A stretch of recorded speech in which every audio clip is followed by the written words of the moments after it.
தயவு கூர்ந்து வெளியிலே இருக்கக்கூடிய அன்பர்கள் நண்பர்கள் எல்லோரும் தயவு கூர்ந்து உள்ளே வாருமாறு உங்களை மிக்க பணிவன்போடு கேட்டுக்கொள்கிறேன். பெருமைக்காகவோ புகழுக்காகவோ செல்லவில்லை. இது ஒரு அற்புதமான நேரம். அற்புதமான நேரத்தில் நமக்கு ஹஸரத் அவர்கள் வழங்கக்கூடிய அறிவுரைகள் நமக்கு மிக பயனுள்ளதாக இருக்கும். ஆகவே வெளியிலே இருக்கக்கூடிய அன்பர்கள் உள்ளே வருகை தந்து ஒரு 3/4 மணி நேரங்கள் நாம் இறைவனுக்காக தியாகம் செய்யுமாறு உங்களை மிக்க பணிவன்போடு கேட்டுக்கொள்கிறேன்.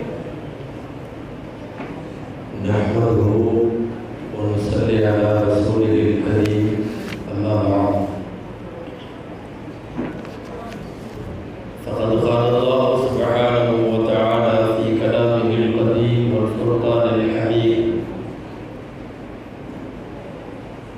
أعوذ بالله من الشيطان الرجيم. بسم الله الرحمن الرحيم. وعلمك ما لم تكن تعلم وكان فضل الله عليك عظيما. صدق الله العظيم. وقال رسول الله صلى الله عليه وسلم: فمن أخذه أخذ بحظ وافر. صدق رسول الله صلى الله عليه وسلم.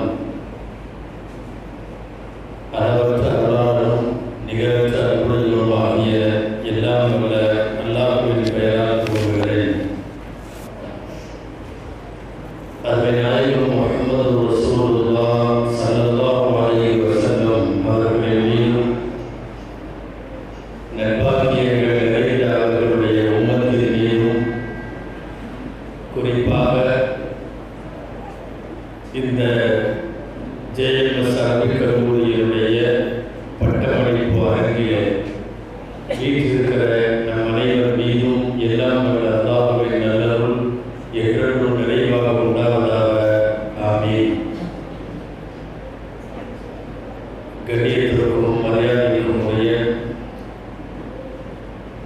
விழா தலைவரும் அரபிக் கல்லூரி மற்றும் பைத்துல் மாலுடைய தலைவருமான சபூர் முஹியத்தீன் ஹஸரத் கபிலா அவர்களே,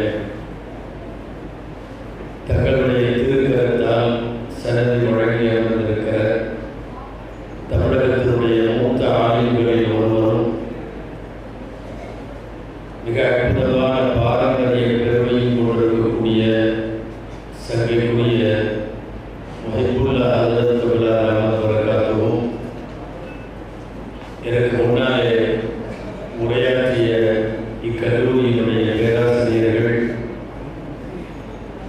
குர்ஆனின் பொருளுடைய ஆசிரியர் சங்கைக்குரிய சகோதரர் இஸ்மாயில் ஹஸரத் அவர்கள், நிகழ்ச்சியை தொகுத்து வழங்கி கொண்டிருக்கக்கூடிய நூர் முகமது ஹஸரத் அவர்கள், வரவேற்பு விழாத்திய ஜவஹர்லா ஹாஜியார் அவர்கள், இங்கே மேடையில் அமர்ந்து விழாவிற்கு சிறப்பு சேர்த்துக் கொண்டிருக்கக்கூடிய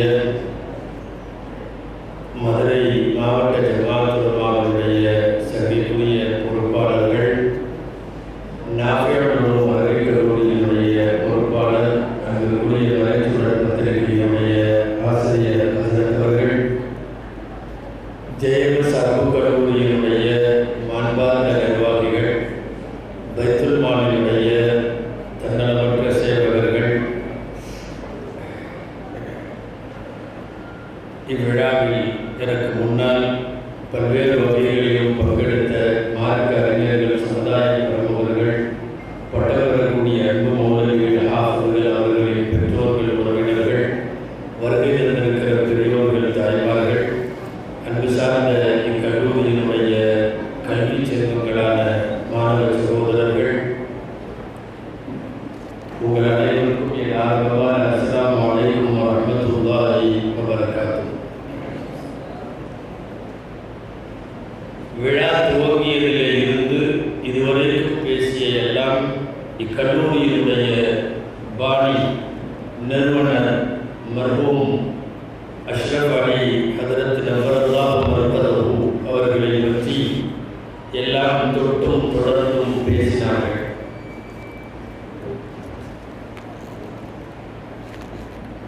ஒரு சில மாதங்களுக்கு முன்னால், ஆண்டுகளுக்கு முன்னால் அவர்கள் இந்த மதரசாவை விட்டு பிரிந்திருக்கிற நிலையில் இதே மதரசாவின் துவக்க காலத்தில் இருந்து பின்னாலே மதுரையில் நாகர் குழுவை தோற்றுவித்த கணியத்திற்குரிய காசுபதரத் அவர்களும் பிரிந்திருக்கிற நிலையில் இக்கல்லூரியினுடைய உஸ்தாதுமார்களில் மூத்தவர்கள் எல்லாம் கலைஞர் அஷ்ரஃப் அலி ஹதரத் அவர்கள், ஈசரத்தம் தாஜுதீன் ஹதரத் அவர்கள், கடையனூர் லியாகத் அலி ஹதரத் அவர்கள், இப்படி எல்லா பெருமேதைகளும் போயிருக்கிற நினைவுகளை எனக்கு முன்னால் பேசியவர்கள் பகிர்ந்து கொண்டார்கள். மாணவர்கள் கூட தங்களுடைய மனதில் அது சம்பந்தமான நினைவு பொருளை தெரியப்படுத்தி இருப்பதை பார்த்தேன். அன்பிற்குரியவர்களே, அவர்களின் வாழ்க்கையெல்லாம் உண்மையாகவே பாக்கியம் நிறைந்தது. அடிக்கடி சொல்றது உண்டு, லைஃபை அல்லாஹ் கொடுக்கிற 60 வருஷம், 70 வருஷம், 80 வருஷம், 2 வகையா லைஃப் நம்ம அனுபவிக்கலாம். ஒன்று லைஃபை அனுபவிச்சு என்ஜாய் பண்ணி முடிச்சிடுறது, என்ஜாய் பண்ணுறதுக்கு பேர். விவரமான சில பேர் அந்த லைஃபை வெறும் என்ஜாய் மட்டும் பண்ணாம இன்வெஸ்ட் பண்ணிடுவாங்க. இன்வெஸ்ட் என்றால் முதலீடு என்று பொருள். நமக்கு கிடைச்சிருக்கிற ஆயுளை நாம் என்ஜாய் பண்ணி முடிக்கிறோமா அல்லது அதையே இன்வெஸ்ட் செய்கிறோமா என்பதை பொறுத்துத்தான் நாம் விவரமானவர்களா இல்லையா என்பது முடிவாகும். நம்மள நிறைய பேர் என்ஜாய் செய்து முடித்து விடுகிறார்கள். அவர் என்ன செய்தார்? அவர் கல்யாணம் பண்ணார், கடை வச்சார், மக்கள் குட்டிகளை பெற்றார், வீடு கட்டினார், வெளிநாடு போனார், உண்டார், சாப்பிட்டார், உறங்கினார், கடைசியில் மௌத்தாகிவிட்டார் என்று சொல்லுவது என்பது இது என்ஜாய் பண்ணவங்களோட லிஸ்ட். சில பேருக்கெல்லாம் போன பிறகு சொல்றதுக்கு ஒண்ணுமே இல்லை. அப்படி ஒருத்தர் இருந்தார், இருந்தார், கடை வச்சிருந்தார், அப்புறம் கொஞ்ச நாள்ல மௌத்தா போயிட்டார். கடை வைப்பதும், குடும்பம் நடத்துவதும், கல்யாணம் செய்வதும், பிள்ளை பெறுவதும் மட்டுமல்ல வாழ்க்கை. இது வேணா என்ஜாய் சொல்லலாம். விவரமான சில பேர் வாழ்க்கையை முதலீடு செய்கிறார்கள். என்னை பொறுத்தவரை அந்த லிஸ்டில் ஃபர்ஸ்ட் இருக்கிறது அரபிக் கல்லூரிகளில் இருக்கிற பேராசிரியர் பெருமக்கள். அவர்கள் 4 பிள்ளைகளுக்கு அல்லாஹ் ரசூலை சொல்லிக் கொடுக்க அவர்கள் போய் பள்ளிவாசல்களிலே பேசுகிறார்கள், குழந்தைகளுக்கு மக்தபிலே ஓதிக் கொடுக்கிறார்கள், அல்லது இன்னொரு அரபிக் கல்லூரியிலே பாடம் நடத்துகிறார்கள், எங்காவது ஜும்மாவிலே அல்லது பொது பயான் செய்கிறார்கள். அவர்களை கொண்டு அல்லாஹ் ரசூலுடைய பெயர் எந்த இடத்தில் எல்லாம் ஒழிக்குமோ அதுவெல்லாம் அந்த கபர்களுக்கு போய் கொண்டிருக்கிறது. உண்மையில இன்வெஸ்டட் லைஃப் என்பது இந்த மௌத்தா போன மருகூம்களுக்கெல்லாம் சொந்தம். ஒன்று வேணா ஒரு சின்ன கற்பனை, மருகும் அஷ்ரஃப் அலி ஹதரத் அவர்களையோ அல்லது இங்கே இருக்கிற வேற மௌத்தா போன அஷ்ரஃப் அலி ஃபாசில் பாப்பதையோ, இங்கே இருக்கிற முதர்ரிஸீன்களோ, இந்த காலஞ்சென்ற உலமாக்களை அல்லாஹ் நிற்க வச்சு நாளைக்கு விசாரணை பண்ணுவான். விசாரணையில் என்ன நடக்கும் தெரியுமா? கேள்வி கேட்பான். உங்களுக்கு தெரியும், 4 கேள்வி முக்கியமாக இருக்கும் இல்லையா? அன் உம்ரிஹி ஃபீமா அஃப்னா வ அன் ஷபாபிஹி ஃபீமா அப்லா வ அன் மாலிஹி ஐன இக்தஸப் வ ஃபீமா அன்ஃபக். 4 கேள்வி. உன் ஆயுள் எப்படி கழிந்தது, உன்னுடைய வாலிபம் எப்படி கழிந்தது, உன்னுடைய காசு எப்படி சம்பாதிக்கப்பட்டது, நீ எப்படி செலவழிச்ச. இந்த 4 கேள்விக்கும் 100க்கு 100 ஆன்சர் பண்ணுறது என்னை பொறுத்தவரை இந்த மருகூம்கள் தான். ஏன் தெரியுமா? உன் ஆயுள் எப்படி கழிந்ததுன்னு கேட்டா, யாரெல்லாம் மௌத்தா போற வரையும் கிதாபை திறந்து ஓதி கொடுத்துட்டே இருந்தோம். காலல்லா என்று சொன்னோம், கால ரசூலுல்லா என்று சொன்னோம், அல்லாஹ் சொன்னான் என்று ஓதி கொடுத்தோம், ரசூலுல்லா சொன்னார்கள் என்று சொல்லிக் கொடுத்தோம். எங்கள் மௌத்து வரை நாங்கள் கிதாபோடு பயணப்பட்டோம் என்பது முதல் கேள்விக்கான பதில். 2வது கேள்வி, உன் வாலிபம் எப்படி கழிந்தது? வாலிபமெல்லாம் அரபி மதரசாவிலே ஓதுவதற்கு கழிந்தது. கொண்டு போய் 13 வயசில் அல்லது 15 வயசில் கொண்டு போய் விட்டுட்டாங்க. அதற்கு சொன்ன மாதிரி குடும்பத்துக்கு மூத்த பிள்ளையாக பிறக்கக்கூடாதான், பேச்சாளர்கள் கடைசி பேச்சாளராக இருப்பாங்க. மூத்த பிள்ளையாக பிறந்தால் எல்லா பொறுப்பும் அவங்க மேலே. பேச்சாளர்கள் கடைசியாக இருந்தால் இந்த மாதிரி சில சிக்கல்லாம் வரும். முழு லாக்டவுன் போடாமல் மினி லாக்டவுன் போட்டுருவாங்க. ஒரு மினி தடை வந்துடும். 7ஆம் தேதியிலிருந்து 30ஆம் தேதிக்கு வந்தால் மினி தடையாக மாறுது. இப்போது ஒரு சிறிது நேர இடைவெளி, நான் சொன்ன விஷயத்தில் என்னோடு நீங்கள் வர வேண்டும் என்று ஒரு கொஞ்ச நேரம் மட்டும் அமைதியாக ஒத்துழையுங்கள் என்ற வேண்டுகோளோடு தொடங்குகிறேன். ஆக மர்ஹூமான இந்த பெருமக்கள் எல்லாம் அல்லாஹ்விடத்தில் சொல்ல நல்ல பதில் உண்டு. வாடிவம் எப்படி கழிந்தது என்றால் ஓதுவதிலே கழிந்தது. ஆயுள் எப்படி கழிந்தது என்றால் ஓதி கொடுத்ததிலே கழிந்தது. 3வது கேள்வி, எப்படி சம்பாதிச்சேன்னா முழுக்க பள்ளிவாசல் சம்பளம், மதரசா சம்பளம். அதுலேயும் கூட எந்த செக்கிங்க ஆடிட்டிங்க அது இது ஒன்றும் வேலை இல்லை. ஏன்னா பியூர் ஹலாலான காசு. கடைசி கேள்வி, எப்படி செலவழிச்சேன்னா எக்ஸ்ட்ரா செலவழிக்கிற அளவுக்கு சம்பளமே இல்லை. ரொம்ப ஒரு சேப்டர் க்ளோஸ். 4 கேள்விக்கு பதில் சொல்லிட்டா சொர்க்கத்துக்கு போயிடலான்னு இருக்கு. 4 கேள்வி, எல்லாத்துக்குமே 4 கேள்வி தான். ஒரு வேடிக்கை என்ன தெரியுமா, கொஸ்டின் பேப்பர் அவுட் ஆனதுக்கு பிறகு தான் நாம் எக்ஸாமையே சந்திக்கிறோம். அவுட்டான கொஸ்டினை சரியாக எழுத முடியாது நிறைய பேர்த்தினால. கையில் கொடுத்தாச்சுங்க கொஸ்டின், ஆன்சரை ஈஸியாக படித்து பாஸ் ஆகிட வேண்டியதானே, அதுலேயே ஃபெயிலு. கொஸ்டினை கையில் கொடுத்து ஃபெயிலு. இந்த 4 கேள்விக்கும் சரியாக பதில் சொல்லுவதற்கு இந்த மர்ஹூம்கள் தயாராக இருக்கிறார்கள். எல்லாருக்கும் அந்த பாக்கியம் கிடைக்காது. ஆயுள் உள்ள வரைக்கும் அல்லாஹ்வை பற்றியும் ரசூலை பற்றியும் தங்களுடைய ரசிகாக்களிலே அமர்ந்து பாடங்களை ஒரு மூலையிலே ஓதி கொடுத்து மகத்தான சேவைகளை புரிகிற இந்த மேன்மக்கள் உண்மையாகவே அல்லாஹ்வின் அருளுக்குரியவர்கள். இம்மதரசாவிலே இருந்த நிறுவனர் முதற்கொண்டு ஓதி கொடுத்து உயிர் நீத்த உலமா பெருமக்கள் அத்தனை பேரையும் அல்லாஹ் அவர்களுடைய ஜன்னத்துல் ஃபிர்தௌஸிலே இடம் தருவாராக. அன்பிற்குரியவர்களே, பட்டம் பெறக்கூடிய மௌலவிகளுக்கு எளிமை படித்திருக்கிறார்கள். இதற்கு முன்னாலே பேசியவர்கள் எல்லாம் சொன்னார்கள், நபிமார்கள் விட்டுட்டு போன வாரிசு சொத்து இல்மு மட்டும்தான். இன்னமா வரசூ அல் இல்ம, இல்மை தான் அவர்கள் அடுத்த தலைமுறைக்கு சொத்துக்களாக விட்டுவிட்டு போனார்கள். இஸ்லாம் இல்முடைய மார்க்கம். இஸ்லாம் அறிவை வலியுறுத்திய மார்க்கம். இஸ்லாத்தினுடைய துவக்கம் உங்களுக்கு தெரியும். இக்ரா பிஸ்மி ரப்பிக்கல் லதீ கலக். 3 முறை ஜிப்ரீல் சொன்னார், ஓதுங்கள் ஓதுங்கள். 3 முறையும் தெரியாது என்று நாயகம் ஸல்லல்லாஹு அலைஹி வஸல்லம் அவர்களை இருக அணைத்து பின்னாலே விடுத்தார். ஜிப்ரீல் அலைஹிஸ்ஸலாம் ஓதினார்கள். என்ன ஓதினார்கள் தெரியுமா? இவ்வளவு நேரம் ஜிப்ரீல் சொன்னதைத்தான் இவர்களும் ஓதினார்கள், ஓதுங்கள். ஜிப்ரீல் ரசூலுல்லாஹை பார்த்து ஓதுங்கள் என்றார்கள். ரசூலுல்லாஹ் நம்மை பார்த்து ஓதுங்கள் என்றார்கள். ஒரு முறை அல்ல, அடுத்த முறையும் சொன்னார்கள், இக்ரா ரப்புக்கல் அக்ரம், உங்கள் ரப்பு சங்கையானவன், ஓதுங்கள். சொல்லுவார்கள் நான்கு அறிஞர்கள், வஹியின் துவக்கம் 5 இக்ராவிலே இருக்கிறது. 5 இக்ராகள், 3 ஜிப்ரீலுடைய இக்ராகள். அதற்கு அடுத்து நாயகம் ஓத துவங்கிய போது இருக்கிறார். அறிவின் மார்க்கம் இஸ்லாம் அறிவை தேடச் சொன்னது, ஆராய்ச்சியை ஊக்குவித்தது, ஆய்வுகளை வரவேற்றது. நிறைய மதங்களுக்கு விஞ்ஞானம் பிடிக்கல, சயின்ஸ் பிடிக்கல, டெக்னாலஜியும் அதன் வளர்ச்சியும் பிடிக்கல. ஆராய்ச்சி பண்றவங்களை கண்டாவே ஆகாது. காரணம் என்ன தெரியுமா? சடங்குகளால் சம்பிரதாயங்களால் சமயங்கள் கட்டமைக்கப்பட்டிருப்பதால் எங்கே அறிவியல் வளர்ந்தால் நம்முடைய கொள்கைக்கு ஆபத்து வந்து விடுமோ என்று அறிவியலை விரும்பவில்லை யார், ஆராய்ச்சியை விரும்பவில்லை யார்.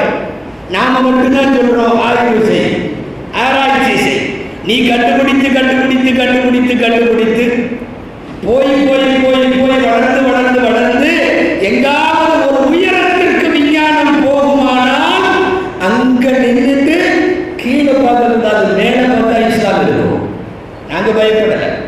விஞ்ஞானத்தை கண்டுபிடி என்று சொல்லுகிறோம்.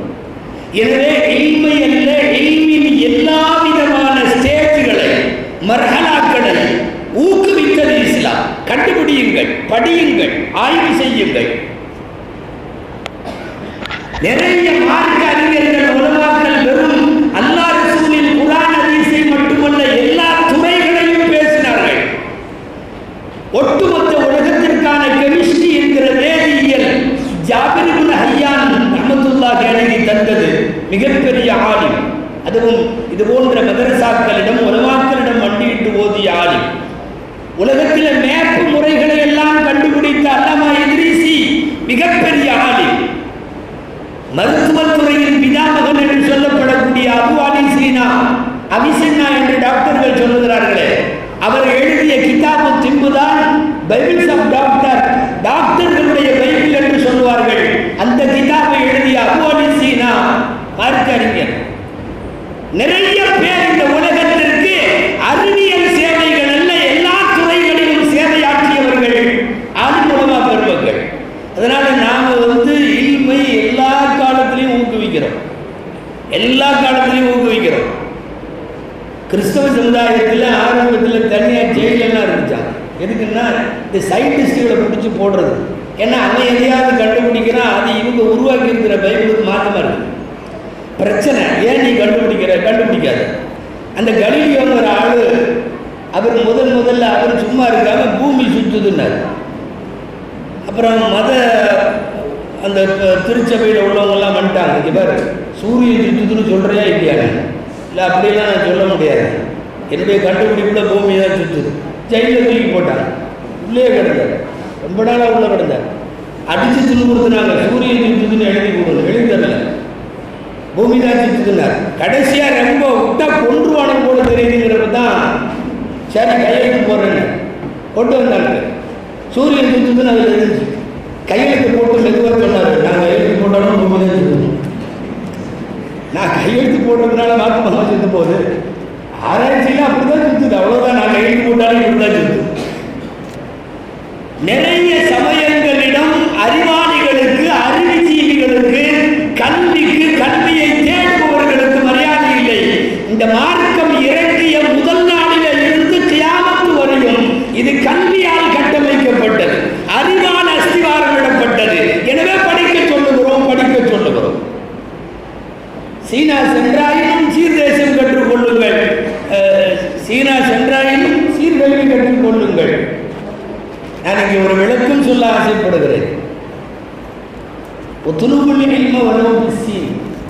சீனா சென்றாவது சீர்கல்வியை கற்றுக்கொள்ளுங்கள் என்கிற வார்த்தை எவ்வளவு தூரம் சரி அப்படிங்கிறது பரிசீலனைக்குரியது.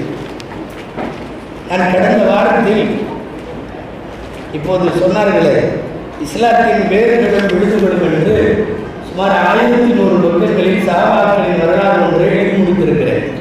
அதற்கு வாழ்த்துறை வழங்குவதற்காக என் ஆசிரியர் தந்தை அல்லாமா பிஎஸ்பி இருந்தவர்களை சந்தித்தேன் கடந்த வாரம். இந்த சந்திப்பை சொல்றது நோக்கம் அல்ல, ஒரு அறிவாளான செய்தி இருக்கிறது என்பதற்காக சொல்லுகிறேன். எப்போது ஹஜரத்தை போய் எங்களை போன்ற மாணவர்கள் பார்த்தாலும் ஏதாவது ஞானங்களை கொட்டி தருவது ஹஜரத் அவர்களுடைய வழக்கம்.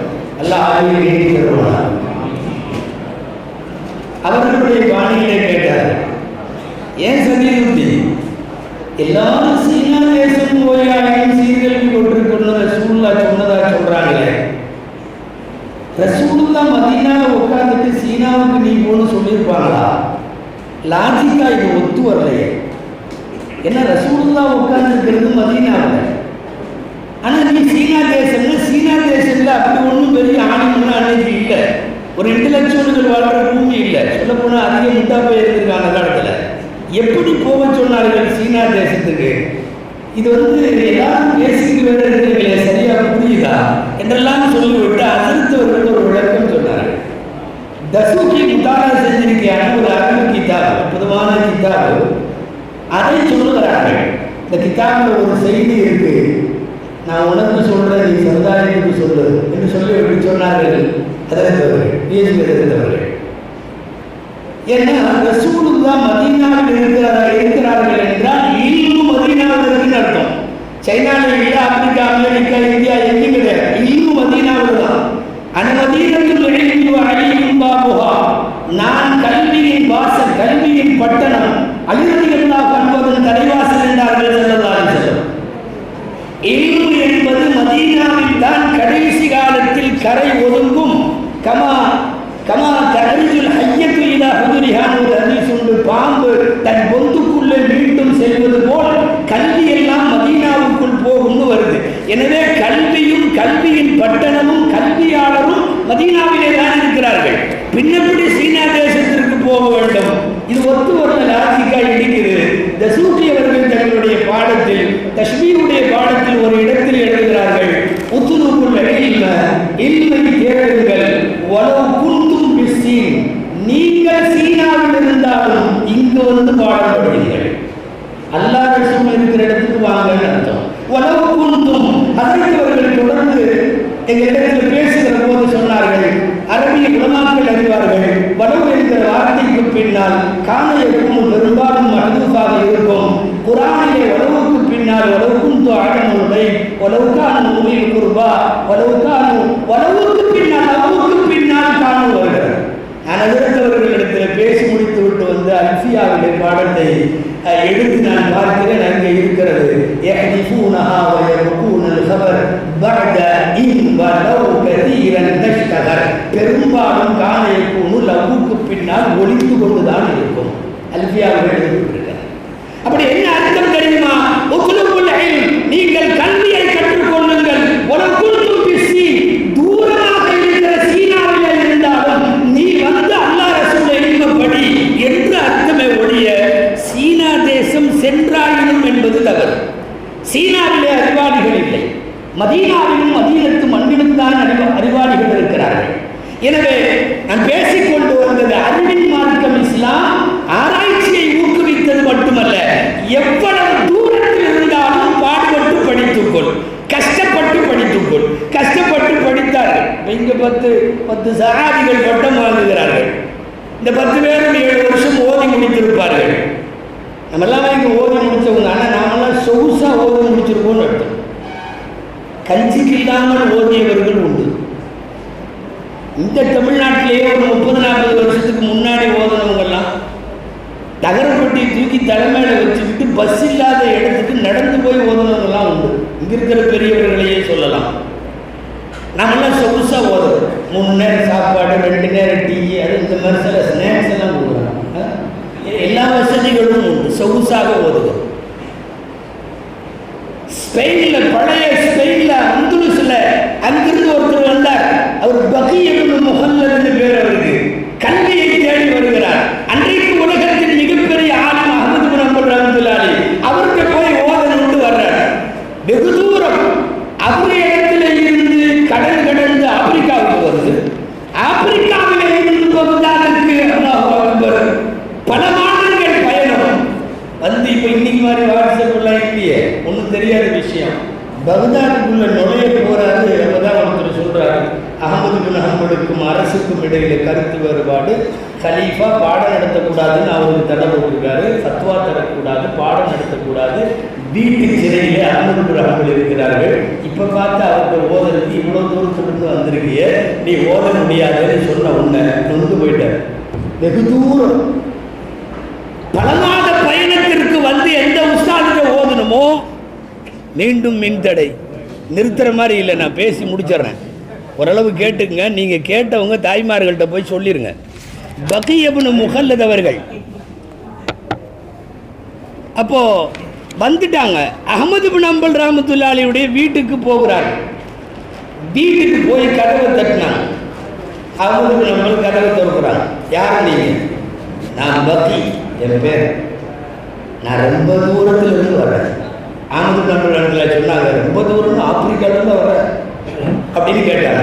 சொன்னாங்க, ஆப்பிரிக்காவை விட தூரம். நான் ஆப்பிரிக்காவுக்கே வந்து தண்ணி வழியாக கடல் கடந்து வந்திருக்கேன். அதுக்கப்புறம் ஆப்பிரிக்காவிலிருந்து பகுதாது வந்திருக்கேன். அன்னைக்கு ரொம்ப தூரம் வருது ஆப்பிரிக்காவினால தப்புன்னு கேட்டாங்க. ஆப்பிரிக்காவிலிருந்து தான் வர்றேன். இவர் சொன்னாங்க, அதை விட தூரத்திலிருந்து வர்றேன். ஆனால் வந்த ஒரு அவங்க நம்ம சொன்னாங்க, என் நிலைமை என்னன்னு கேள்விப்பட்டியாங்க. கேள்விப்பட்டேன், ஆனாலும் நான் ஓடாமல் போகிறதா ஐடியா இல்லை. எனக்கு ஹதீஸ் உங்களிருந்து படிக்கணும். நான் டெய்லியும் ஒரு ஃபக்கீர் யாசகம் கேட்குற மாதிரி வரேன். நீங்கள் யாசகம் போடுற மாதிரி தட்டு காலியாக வச்சுட்டு நான் நிற்கிற நிலவில் நீங்கள் கொண்டு ஏதாவது போடுற மாதிரி போடுங்க. அப்படி போடுற நேரத்தில் ஒரு ஹதீஸோ 2 ஹதீஸோ சொல்லிட்டு கொண்டு போயிருங்க. தந்திரம் ஓதுவதற்கு தந்திரம் சரி என்று முடிவானது. டெய்லி வருவார், ஒரு காலி தட்டை வைத்து கொண்டு நிற்பார்.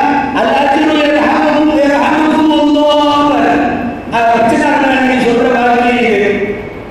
உங்களுக்கு நல்ல மொழி கிடைக்கும், அல்லா நன்மை செய்வான் போடுங்கன்னு அர்த்தம். அதை சொல்லிட்டு நிற்பார்.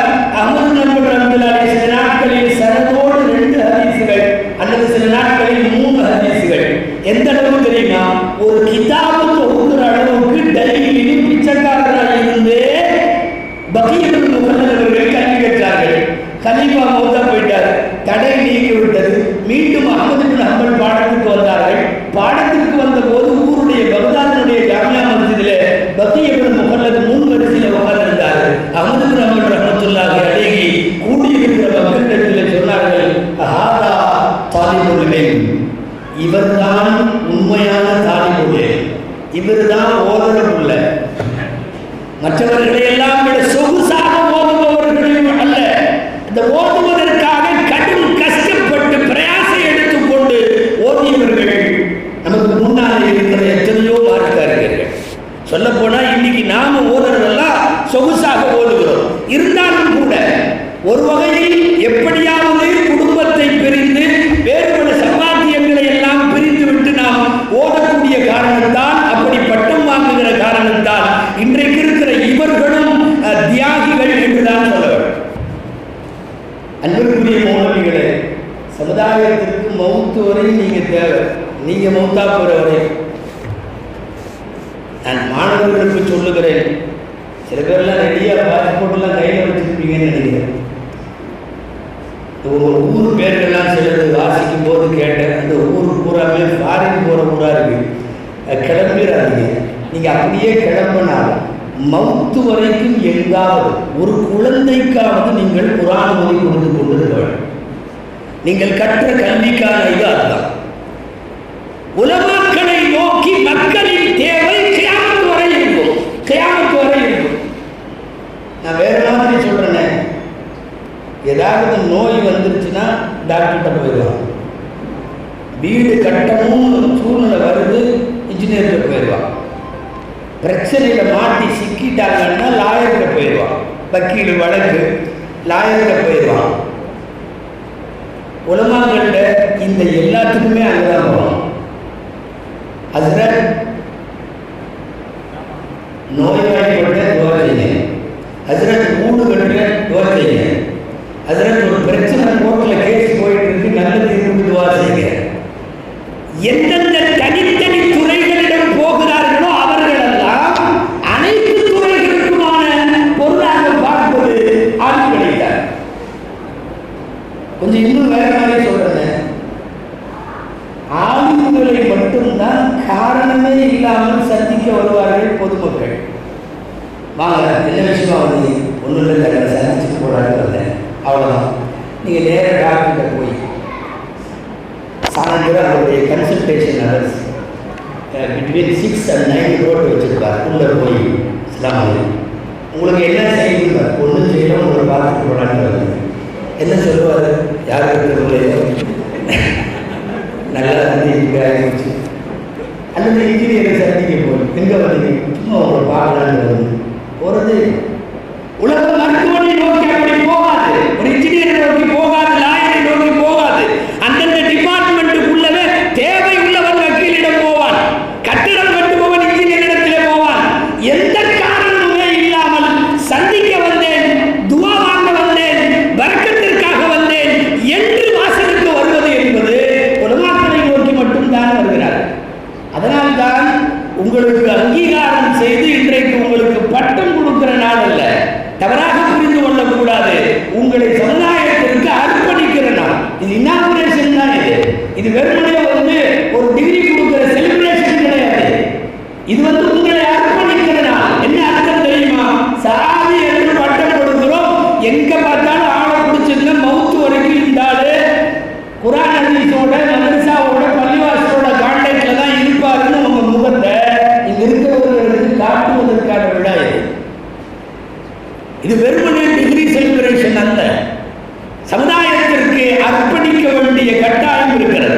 இப்படி உலமாக்களை நோக்கிய மக்களின் தேவை கியாமத்து நாள் வரையும் தேவை இருக்கும்.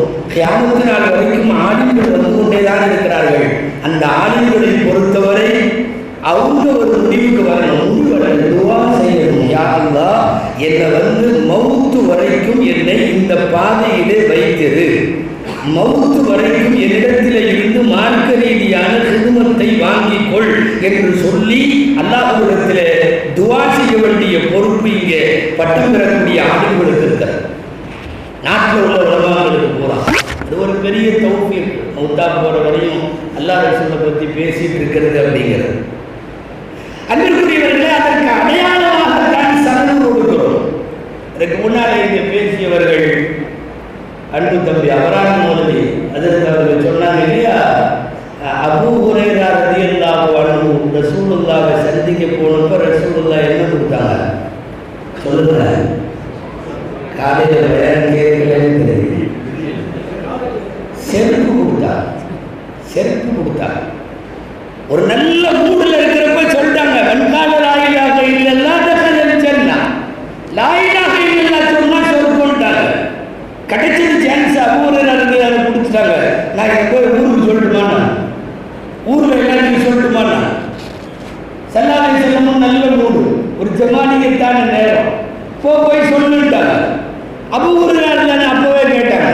நான் போய் சும்மா சொன்னால் நம்ப மாட்டாங்க, நான் உங்கள்கிட்ட இருந்து தான் வரணுங்கிறதுக்கு எனக்கு ஏதாவது ஒரு அத்தாட்சி வேணும் கொடுக்கறதுக்கு. அந்த நேரம் ஒன்றும் இல்லை, 2 செருப்பு தான் இருந்துச்சு. இந்த இதை எடுத்துருப்போம். அவர் கையில் செருப்பு எடுத்துக்கிட்டார். நான் ரசூலிடமிருந்து வருகிறேன். அடையாளம் என்ன? இதுதான் அடையாளம். ரசூலுல்லாஹ்வோட செருப்பு. என்ன சொல்லிவிட்டாங்க? லாயிலா இல்லா சொன்னா சொர்க்கம். முருதி இல்லாத ஒரு அறை கொடுத்து நீ இப்படி ஊரை சொன்னா ஒருவே தொழுக மாட்டாங்க, யாருமே எல்லா அமலும் செய்ய மாட்டாங்க, மக்கள் சோர்ந்துருவாங்க, வானம் கூட்டிட்டு வந்துட்டாங்க, நிகழ்ச்சி அப்படி போகுது. இது சனதுக்கு இதுதான் ஆதாரம் என்கிறார்கள். சனது மௌலவிகளுக்கு அபூ ஹுரைரா ரலியல்லாஹு அன்ஹுவுக்கு காலனி கொடுத்ததை போல் இந்த மௌலவிகளுக்கு சனது கொடுக்கிறோம். நீ எங்கிருந்து வருகிறார்? மதுரையிலிருந்து வர. இந்த போட்டு சார் தமிழ்நாட்டில் சனதுகள் சுமார் 90 சனது, 90 சனது. காக்கபி, மன்வை, ரஷாதி, உளவி, இப்படியெல்லாம் நிறைய, இந்த சஹாதி, நாஃபி, நிறைய சனதுகள், சுமார் 90 சனதுகள். அர்த்தம் என்ன தெரியுமா? இந்த சனதை கொடுத்து விட்டதற்கு பின்னால் இவர் மார்க்க பணி செய்வார், சரியாக செய்வார். சனதான் என்ன, சில சனதை வச்சே தீர்மானிச்சதெல்லாம் அந்த ஆள்கிட்ட போகக்கூடாதுன்னு அப்படி சில சனதெல்லாம் இருக்குது. பிறகுத்தான் தமிழ்நாட்டில் அவன் பாட்டில் பிரிதௌசின்னு போட்டிருப்பான், பக்கத்துலேயே போகக்கூடாதுன்னு அர்த்தம். வேறு மாதிரி இந்த சனதுன்னு அர்த்தம். நம்ம அங்கே போகவும் மாட்டோம். அந்த சனது தான் இவர் எந்த மாதிரி ஆளுன்னு காட்டுது. ஏன்னா சில சனதுகிட்ட எல்லாமே கூடும், சில சனதுகிட்ட எதுவுமே கூடாது. ஆமாம், இப்படியும் போக விட மாட்டாங்க, அப்படியும் போக விட மாட்டாங்க. சில சனதுகள் தான் சரியாக இருக்கும், நடுநிலையாக இருக்கும், மேற்போக்காக இருக்கும், வெகுஜன மக்களை நேர்வழிப்படுத்துவதற்கு தோதுவாக இருக்கும். இந்த சன்னதில் அவ்வளோ விஷயம் இருக்கு. நீங்க நினைக்கிற மாதிரி என்ன ஒரு சீட்டை எடுத்து அந்த பெரிய எடுத்து கொடுத்தாங்க, பசங்க வாங்கிட்டாங்க, அது வந்து கோர்ஸ் கம்ப்ளீட் சர்டிஃபிகேட் மாதிரி நீங்க நினைக்க கூடாது. இது கோர்ஸ் கம்ப்ளீட் சர்டிஃபிகேட் கிடையாது. இதுல அது ஒரு வரி இருக்கும், இவர் எங்கள்கிட்ட வந்தாரு, பரீட்சை வச்சோம், பாஸ் ஆகிட்டாரு, எனக்கு சனது கொடுக்குறோம் அப்படின்னு ஒரு வரி இருக்கும். அதுக்கப்புறம் என்ன தெரியுமா இருக்கும்? முன்னோர்கள் எல்லாம் சலப்பு சாலிகள் வந்த வழியிலே நாங்கள் இவரை வழிநடத்தி அர்ப்பணிக்கிறோன்ற வாக்கியம் நான் பார்த்த இந்த சனதிலையும் இருக்கு, எல்லா சனதுகளிலும் இருக்கும். அதற்குத்தான் கொடுக்கப்படுவது சனது. அதனால நீங்கள் மௌனவியானதற்கு பிறகு மக்கள் உங்களை நோக்கி வருகிற போது தவறான வழியை இவர்கள் காட்ட மாட்டார்கள் அர்த்தம். ரொம்ப மோசமாகவும் போயிடக்கூடாது. இன்னைக்கு அப்படியெல்லாம் உலகத்தில் நான் பேர் சொல்ல விரும்பல, தமிழ்நாட்டுக்குள்ள நமக்கு எதுக்கு வாங்குன்ற மாதிரி நிறைய சனது இருக்குது. எதை கேட்டாலும் கூடுன்றான், என்னத்தை வேணாலும் கேட்க. ஏன் இந்த சஜிதா அந்த எல்லாம் போடும், அவ்வளோ எல்லாம் போடும்.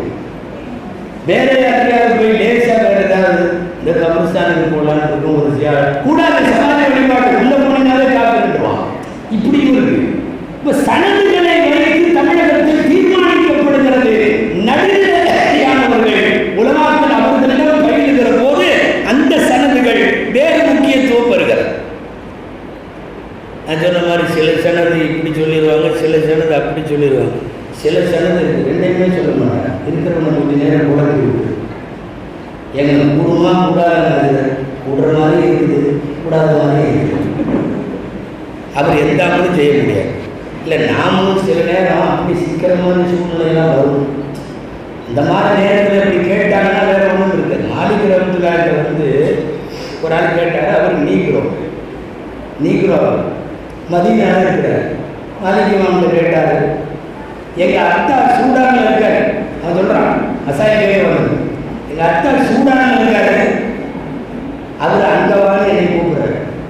எங்கள் அம்மா மதீனாவில் இருக்குது, போகாத இங்கே இருக்கு. எங்கள் அம்மா சொல்லுது, ஹஸ்ரத் நான் என்ன பண்ணணும், என்ன பண்ண முடியும்? இல்லை ஹஸ்ரத்து தான் என்ன சொல்ல முடியும்? உங்கள் அக்காட்ட போ அப்படின்னு சொல்லி சூடானுக்கு போக சொன்னால் அம்மா பிரச்சனை இருக்குது. அம்மா பிரச்சனை கேளுன்னா அங்கே அத்தா பிரச்சனை இருக்குது. மாலிக் இமாம் பதில் சொன்னாங்க, என்ன அர்த்தம் தெரியுமா? உங்கள் அத்தாவுக்கு கட்டுப்படு, அம்மா பிரச்சனைங்கிறாரு. அவன் ஏதாவது செய்ய முடியும்னு நினைக்கிறேன். அவன் மதிக்காவுக்கும் போக முடியாது, சூடானுக்கும் போக முடியாது. அத்தியா உன் தந்தை சொல்ற மாதிரி கேளு, பல தரப்பு உங்க அம்மாவுக்கு மாறி செஞ்சார். மாலிக் இமாம் ரஹ்மத்துல்லாஹி அவர்களுடைய ஃபத்வாக்களை இது பேசுங்கிற மாதிரி இருக்கு, பேச வேணாங்கிற மாதிரி இருக்கு.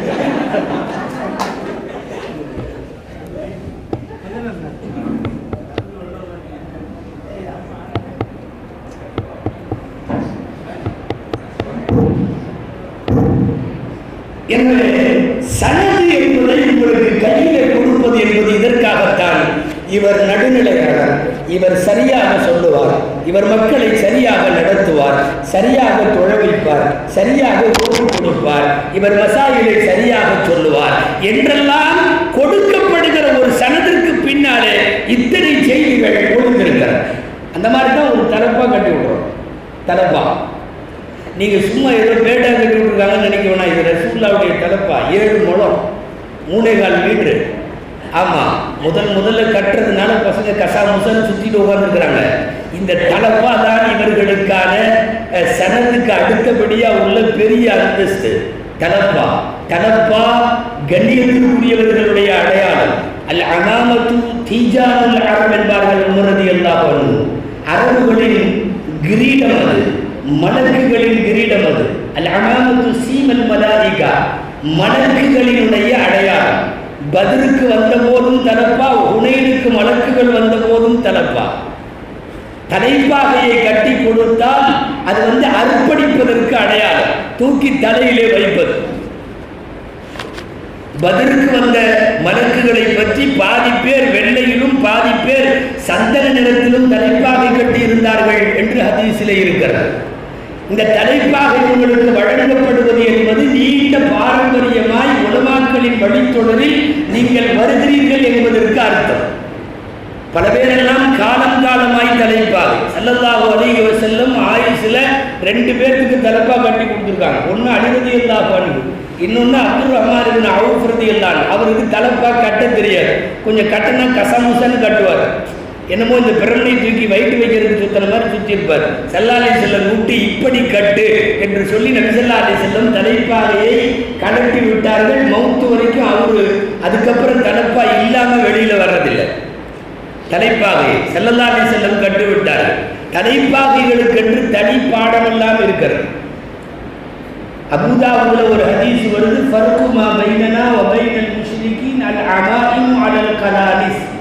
நமக்கும் முஷ்ரிக்குகளுக்கும் இடையிலே வித்தியாசம் என்னவென்றால், முஷ்ரிக்குகள் வெறுமனே தலப்பா கட்டுவாங்க, நாம உள்ள தொப்பி வச்சு அதுக்கு மேலே தலப்பா கட்டுவோம். உள்ள தொப்பி வச்சு அதுக்கு மேலே தலப்பா கட்டுவோம்னு ஹதீஸ் இருக்குது. இந்த தலப்பா சம்பந்தப்பட்ட ஹதீஸுகளை எல்லாம் தமிழ்நாட்டில் சில மேடைகளில் சொல்லவே மாட்டான், யாரும் சொல்றதே இல்லை. தலப்பா மேலே ஒரு தடவை அவசரத்தில் அவங்க மசல் செஞ்சதாக ஹதீஸ் இருக்கிறது. அதை வைத்துக் கொண்டு நிறைய சட்ட பிரச்சனை எல்லாம் இருக்கிறது. தலப்பாவை சில பேர் அந்த ஹதீஸை சொல்லவே மாட்டான்னு நான் சொன்னது காரணம் என்ன தெரியுமா? உள்ளுக்குள்ள தொப்பி வச்சு அதுக்கு மேலே தலப்பா கட்டுன்னு நாம பேசிட்டு இருக்கோம். அவன் இருக்கிற தொப்பியும் கட்டுங்கிறான். உங்களுக்கு புரிஞ்சிருக்கும். இருக்கிறத இப்படிவே கண்டு சொல்றவங்க தலைப்பாவை எப்படி பேசுவாங்க. அதனால் அது போன்ற மேடைகளில் தலைப்பாகையின் வாசம் கூட இருக்காது. தலைப்பாகை ஒன்று மலக்குகளிடம் அப்படியே சஹாபாக்கள்கிட்ட எல்லாம் வழி வழியாக வந்திருக்கிறது. காலித் பின் வலீத் போர்ப்படை தளபதி எந்த போர்ல இறங்கினாலும் சிகப்பு தலப்பா. நபிகள் ஸல்லல்லாஹு அலைஹி வஸல்லம் ஃபத்ஹ மக்காவிலே மக்கா வெற்றி கொள்ளப்பட்ட போது மக்காவிற்கு நுழைகிற போது கருப்பு தலைப்பாகை அணிந்திருந்தார்கள். கருப்பு வெற்றியின் அடையாளம் என்று சொல்லப்படுகிறது. இந்த நேரத்தில் ஒன்று கவனிக்கணும், கருப்பு துக்கங்கிறது இஸ்லாத்தில் இல்லை. நாம் சில பேர் யாராவது மூத்தா பண்ணி ஒரு கருப்பு தூக்கி குத்திக்கிறது. கருப்பை குத்துனா ஜெயிச்சிட்டோன்னு அர்த்தம். நாங்கள்லாம் ஜெயிச்சிட்டோன்னு அர்த்தம். இந்த 10-12 பேர் ஜெயிச்சு உட்கார்ந்த மாதிரி தான் கருப்பு அடையாளம். தலைப்பாக இல்லை. வேற காலித் பின் வலீத் ரலியல்லாஹு அன்ஹு தலைப்பாக்குள்ள முடி வச்சிருந்தாங்க. ரசூலுல்லாஹ்வுடைய முடி ஹஜ்ஜின் போது ஸல்லல்லாஹு அலைஹி வஸல்லம் ஹஜ்ஜில் மொட்டை அடிச்சப்போ முடிகளை பிரித்து கொடுத்த போது எனக்கு ரசூலுல்லாஹ்ட்டிருந்து ஒண்ணுமே கிடைக்கல, ஆனால் ரசூலின் ஒரு முடி கிடைத்தது. காலமெல்லாம் என் தலைப்பாவுக்குள் வைத்திருக்கிறேன். எர்மூக் யுத்தத்திலே போரிட்டுக் கொண்டிருக்கிறார்கள். தலைப்பாகை கீழே விழுந்து விட்டது. போர்க்களம் வாட்கள் சுழன்று கொண்டிருக்கிற போது நானா பக்கமும் தலைகள் உருளப்படுகிற போது அப்படியே குதிரையிலிருந்து இறங்கி சாவகாசமா தலைப்பாவை எடுத்து மாட்டிட்டு மீண்டும் போர் செய்ததை போர் முடிந்ததற்கு பின்னாலே சில பேர் எதனால் போர்க்களத்தில் அப்படி தலைப்பாவை கீழே குனிந்து எடுக்க வேண்டும், முடிந்ததற்கு பிறகு எடுத்திருக்கலாமே என்று கேட்டபோது காலித் பின் வலீத் சொன்னார்கள், ரசூலுடைய பரக்கத்தாய் அந்த தலைப்பாகைக்குள்ளே நான் முடி வைத்திருக்கிறேன். என்னுடைய எல்லா போரிலும் நான் வெற்றி அடையும் ரகசியம் அந்த ஒற்றை ரோமம். பெருமானாருடைய ஒரே ஒரு முடி வரலாற்றின் எல்லா யுத்தங்களையும் தீர்மானித்திருக்கிறார். காலித் பின் வலீத் ரலியல்லாஹு அன்ஹு எந்த போர்ல நின்றாலும் ஜெயிப்பாங்க. நாம படிச்சிருக்கோம். அவர்களுடைய வீரம் காரணமாக இருக்கலாம், அவர்களின் ஆயுத பலம் காரணமாக இருக்கலாம். அதையெல்லாம் தாண்டி ஆன்மீக காரணம் என்ன தெரியுமா? ரசூலின் முடி அந்த தலைப்பாக உள்ளது. நான் சனதை பற்றியும் தலப்பாவை பற்றியும் 4 வார்த்தை பேசணும்னு நினைச்சதுனால இதையெல்லாம் சொல்றேன். மாலிக் ரஹ்மத்துல்லாஹி அலைஹி மௌத்தான போது 100 தலப்பா இருந்தது. அதாவது அவர் கடைசியாக விட்டுட்டு போனது. வாழ்க்கையில கட்டுறது எக்கச்சக்கமா இருக்கலாம். அதுவாக மாலிக் ரஹ்மத்துல்லாஹி அலைஹி பற்றி நான் கட்டவாங்கிற பிள்ளைகளுக்காக சொல்றேன். ரசூலுல்லாஹ்வுடைய ரவுதால பாடம் நடக்கிறதுனால டெய்லியும் ஒரு உடுப்பு, டெய்லியும் ஒரு புது துணி, டெய்லியும் வகையான அர்த்தம், டெய்லியும் புது தலப்பா. என்னன்னா ஒரு வகையில் யாராவது நினைக்கலாம், நான் அஜந்தமா ஒரு 2 ட்ரெஸ் இருந்தால் போதுமே, பெரிய அவையாகிறாங்க இவங்க. அவங்கள்ட்ட கேட்டாங்க அதையே. ரசூலுடைய ஹதீஸை படிக்கிறப்ப நான் புது ட்ரெஸ் போட்டு தான் பாடம் நடத்துவேன் அப்படின்னு சொல்லி ரசூலுல்லாஹ்வுடைய ரவுதால மௌத்தாகும் போது 100 தலப்பா இருந்தது. அவங்க எழுதின மொத்தா மாலிக்கினுடைய முகத்திமாவிலே சமீபத்தில் வந்த பதிப்புகள்ல அதே மாதிரி அவுதுல் மசாலிகில ஷேகுல் ஹதீஸ் அவர்கள் அந்த தலைப்பாகை குறித்த மாலிகிமாவுடைய தலைப்பாகை குறித்த ஹதீஸ்கள் எல்லாம் பதிவு செஞ்சிருக்கிறார். 100 தலைப்பா இருந்திருக்கு. நாமெல்லாம் அவ்வப்போது தலைப்பாகை உங்களுக்கு என்ன எதுக்கு தலைப்பா கட்டி கொண்டிருக்கோம் தெரியுமா? இவர் ஆலிம், இவர் ஜும்மாவில் இந்த தலைப்பாவோடு இருப்பார், இவர் ஈதில் இந்த தலப்பா கட்டுவார், மஹஃபல்களில் மஜ்லிஸ்களில் இந்த தலப்பா கட்டுவார், முக்கியமான சபைகளில் எல்லாம் இவர் தலப்பா கட்டியிருப்பார். அப்படியெல்லாம் காட்டுறது தான் அதுக்கு அர்த்தம். இப்போல்லாம் காலம் மாறி இருக்குது, ட்ரெண்டு மாறி இருக்குது. தலப்பாவே இல்லாமல் தொழுக வைக்கிறாங்க. என்னமோ முன்னாடி தலப்பா கட்டி தொழுக வச்சவங்கெல்லாம் என்னமோ வழிகேடர்கள் மாதிரி. கூடாதுன்னு சொல்ல வரல, உங்களுக்கான அடையாளம். இதே தமிழ்நாட்டில் தஹசீல் வாங்குறப்ப தலையில வச்சுட்ட தலப்பாக மவுத்து வரைக்கும் கழட்டாத பெருமக்கள்லாம் இருக்கிறாங்க. எல்லாமே மசூத் ரஹ்மத்துல்லாஹி அலைஹி நம்புறதாக இருப்பதும் அவங்களாம் எப்போ கட்டின தலப்பான்னு நினைக்கிறீங்க? தஹசீலில் போட்ட தலப்பா. குளிக்கிற நேரம், குடும்ப நேரம், தூங்குற நேரத்தை தவிர காலமெல்லாம் தலப்பா இருந்திருக்கிறார்களே. தமிழ்நாட்டில் ஆலிம்களில் ஒரு பெரிய மர்ஜியாக இருந்த ஆரணி கமாலுதீன் இருக்கிறவர்கள் இவரெல்லாம் இருப்பதும் காலமெல்லாம் தலப்பா, வஃபாத்து வரைக்கும் தலப்பா. தொழுக வைக்கிற நேரம் மட்டுமல்ல, நெல்லையில் இருக்கிற சாதிரியில் இருந்தவர்கள் எத்தனை பேரை சொல்லலாம். ஏன் உங்களுடைய பாணி அசதுல் மில்லத்தவர்கள், அஷ்ரஃபுல் இருந்தவர்கள் காலமெல்லாம் தலைப்பாகையோடு நாட்டுக்குள்ள சுற்றி வருவது என்பது தலைப்பாகை இந்த மார்க்கத்தினுடைய கம்பீரம். அதனால தான் உங்களுக்கு இந்த படம் பார்த்தா சூட்கேஸ் இதெல்லாம் பிஸ்கோத்து உங்களுக்கு தரப்பட்டிருப்பதிலேயே ஆகப்பெரிய 2 பொக்கிஷம் உங்கள் கையில் இருக்கிற சரதும் உங்கள் தலையில் இருக்கிற தலைப்பா. தமிழ்நாட்டினுடைய இது உலமாக்களுடைய பாரம்பரியம். நான் கடைசியாக ஒரு செய்தியை சொல்லி நிறைவுக்கு வருகிறேன். அது ஏன் அஜித்குமார்களுக்கெல்லாம் தலைப்பா கட்டுறீங்க? நிறைய அஜித் ஏன் தலைப்பா கட்டுறாங்க? அதுக்குள்ள இன்னொரு ரகசியம் ஒழிஞ்சிருக்கு. என்ன தெரியுமா? ஒரு ஹதீஸ் இப்படி வருது,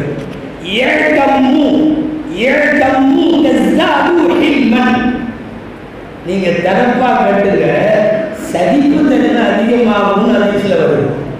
இப்ப இவங்களுக்கு தலைப்பாக கட்டி விடுறது எதுக்குன்னா, நீ நிர்வாகத்துக்கு போறப்போ எக்கச்சக்கமா சந்திக்கிற மாதிரி இருக்கும். ஆமா, சமயத்தில் தோட்டியை விட சம்பளம் கம்மியா இருக்கும். சகிப்புத்தன்மையோடு நீங்கள் பணியாற்ற வேண்டும். ஊர்ல உள்ள எல்லா முத்தோலையும் ஒரே மாதிரி இருக்க மாட்டாங்க. ஊர்ல உள்ள எல்லா செக்ரட்டரியும் ஒரே மாதிரி இருக்க மாட்டாங்க. பல இடங்களில் ஆணைகள் பல்வேறு சிரமங்களை தாண்டி அவர்கள் பணியிலே இருப்பதற்கு பின்னாலும் ஒருவேளை சகிப்புத்தன்மையை தரும் என்று ரசூலுல்லாஹ் சொன்ன தலைப்பாகை காரணமோ என்னவோ, அந்த சகிப்புத்தன்மை வர வேண்டும் என்பதற்காக வேண்டி இவர்களுக்கு கட்டிவிடப்படுகிற தலைப்பாகை. தலைப்பாகை குறித்தும் சரண் குறித்தும் இன்னமும் சொல்ல நிறைய செய்திகள் உண்டு. பல்வேறு மின்தடைகள், பல்வேறு பிரச்சனைகள் கொஞ்சம் நேரத்தை தின்றிருக்கிறது. அல்லாஹ் இந்த பட்டம் வாங்கக்கூடிய மாணவர்களை கபூல் செய்வானாக. அல்லாஹ் ஜல்ல தஆலா இதுவரை இந்த மதரசாவிலே இருந்து வெளிவந்த பாரிமீன்களை அவர்களுடைய சேவைகளை கபூல் செய்வதோடு வருங்காலத்தில் மிகச்சிறந்த மௌலவிகளை உருவாக்கி தருகிற கல்வி கேந்திரமாய் அல்லாஹ் இதை நடத்தாட்டி தருவானாக. இதற்காக உழைக்கின்ற தேவன் அரபிக் கல்லூரியினுடைய கண்ணியத்திற்குரிய முதல்வர் உள்ளிட்ட பேராசிரியர் பெருந்தகைகள், இந்த பேராசிரியர்களுக்கெல்லாம் ஆலோசனைகளை வழங்கிக் கொண்டிருக்கக்கூடிய சதுர் முதலிசி அவர்கள், இதை நிர்வாக பொறுப்பில் இருந்து கவனித்துக் கொள்ளுகிற தலைவர் முதல் அனைவருக்கும் அல்லாஹ் தஆலா இம்மையிலும் மறுமையிலும் ஹைர் பரக்கத்துகளை தந்தருள் புரிவானாக என்று அல்லாஹ்விடத்திலே வேண்டி பிரார்த்தித்து, எல்லாம் அந்த இறைவன் இந்த பிள்ளைகள் மௌலவிகளாக ஹாஃபிதுகளாக ஆகுவதற்காக வேண்டி மதரசாவிற்கு அனுப்பி அர்ப்பணித்து தந்த அந்த பெற்றோர்களுக்கும் மறுமையிலே இறைவன் கண்ணியத்தை தருவானாக. ஆமீன். வாஹிரு தஅவானா அல்ஹம்துலில்லாஹி ரப்பில் ஆலமீன். அஸ்ஸலாமு அலைக்கும் வரஹ்மத்துல்லாஹி வபரகாத்துஹு.